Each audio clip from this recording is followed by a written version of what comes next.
Are heading for runoffs. Atlanta News First reporter Rebecca Schramm is live in Jonesboro. Rebecca, the big contest there was the race for Clayton County Sheriff. Yep, that's right, Gravir and Rob. After yesterday's special election, voters here have narrowed it down to two candidates, and one of those candidates might have a bit of an advantage. I want to show you what I'm talking about. Look at that. His name is on what you might call roving billboards all over the county.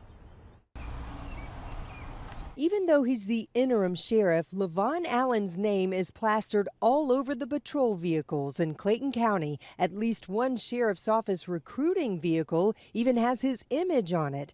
Allen is the protege of former Sheriff Victor Hill, whom Allen calls his godfather. A judge last week sentenced Hill to 18 months in federal prison for violating the civil rights of jail detainees by ordering them strapped to restraint chairs for hours at a time.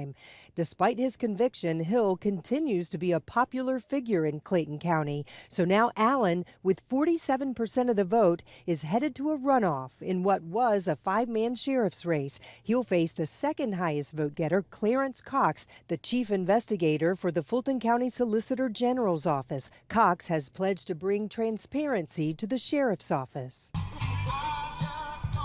Meanwhile, in a special election for the city of Jonesboro, there are only two candidates for mayor. With 59% of the vote, Donna Sarter beat out fellow city council member Pat Sebo-Hand. And in Cobb County, Georgia's newest city, Mableton, has several races headed to runoffs, including 4 of its 6 new city council seats. Aaron Carmen and Michael Owens will face each other in a runoff to try to become Mableton's first ever mayor.